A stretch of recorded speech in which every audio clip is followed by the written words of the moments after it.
Oke, saya akan bahas tadi dominan udah kita bahas dan tahanan udah kita bahas. Semoga teman-teman paham ya. Dan sekarang saya bahas yang bagian dari kedua ini adalah ini.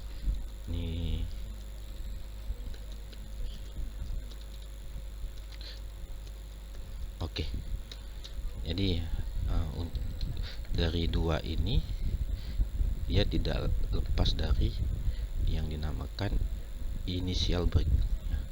Initial break itu adalah contoh ini initial break yang mana inilah seller buyer inilah yang dinamakan initial break. Yang di sini misalnya dia bikin pola seller ya, misalnya ini adalah seller ya, contoh seperti ini dia seller ya, ini contoh saja. Ini seller, ada dua seller di sini kan, dan dipatahkan dengan satu atau dua buyer, terserah mau berapapun buyer. Oke, initial break adalah seller yang terakhir di sini yang dipatahkan, inilah yang dinamakan initial break. Oke, contoh ya, contoh di market initial break yang mana? Contoh ini ya. Ya, ini contoh. Di sini ada kenaikan dan di sini ada seller besar yang kuat, yang kokoh. Ini adalah initial break. Oke. Ini adalah zone entry, initial break. Oke. Ini initial break ini kalau kita lihat di Fibo, kita ukur Fibo di sini. Ya. Ukuran Fibo. Oke. Sini saya udah ukur Fibo. Dia sudah di 4161, dia terjadinya pullback naik, dan zone initial break ini merupakan nanti kalau belum dijemput, dia akan menjadi zone entry. Ini zone entry-nya ya, zone entry. Oke, itu zone entry ya. Oke, kita lihat lagi initial break. Ini khusus kita bahas initial break. Di sini ada dominan. Oke, dominan ini dipatah dan market ini nggak balik ke area initial break, ini dinamakan initial break. Oke,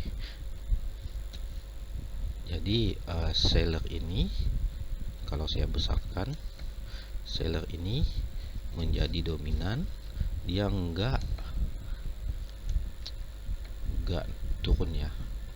Break ini dia nggak turun ambil entry, dia langsung kabur, lari ke atas dengan kenceng ya, dengan kuat, yang bahkan sudah ke 423.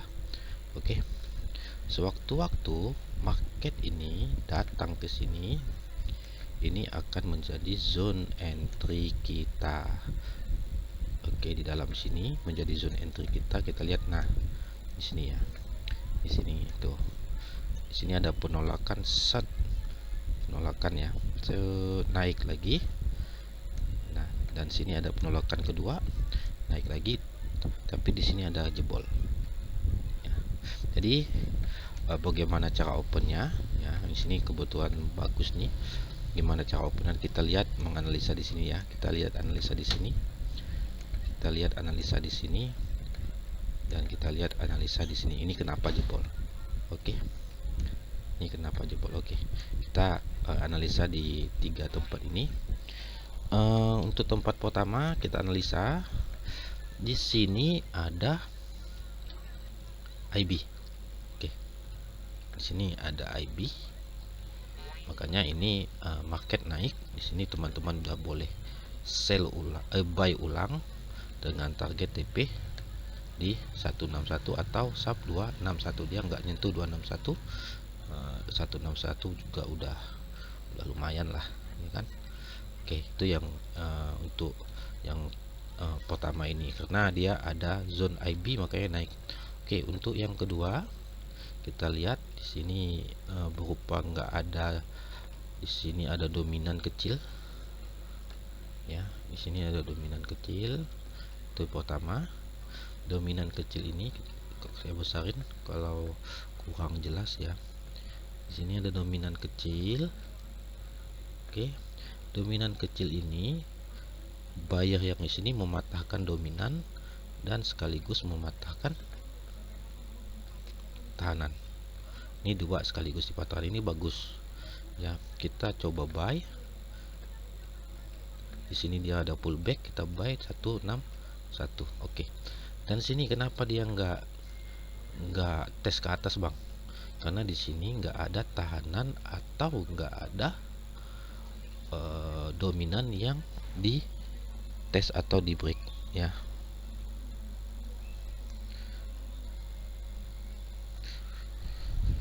Coba lihat ya, coba lihat di H1 yang bagian di situ dia juga nggak ada ya. Di H1 juga nggak ada. Yang mana yang dominan, yang mana tahanan? Nggak ada satupun tahanan atau dominan yang di break. Sini nggak boleh. Ini seller cuma satu ya, ini satu, nggak boleh ya. Itulah yang saya bilang SOP wajib tahanan atau dominan yang di break. Di M15 pindah di M15 di area situ. Kalau kita lihat ya di M15 ada nggak? Itu tanggal berapa sih? Belum. Terlalu jauh mungkin kita pergi. Tadi kita lihat di M15 ada nggak pola-pola itu di situ ya. Oke, ini tanggal Februari ya. Oke, ini Februari 2021. Oke, kita pindah ke 15 Februari, tentu jauh.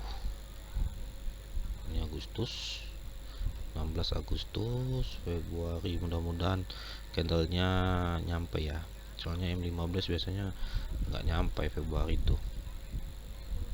Oke, sorry agak cepat. Juni, Februari ya. Oke, nggak nyampe ya, nggak nyampe candlenya, nggak nyampe. Oke, kita nggak bisa menganalisa ya Februari 2021 soalnya. Ini mana dia? Seperti itu ya contohnya ya.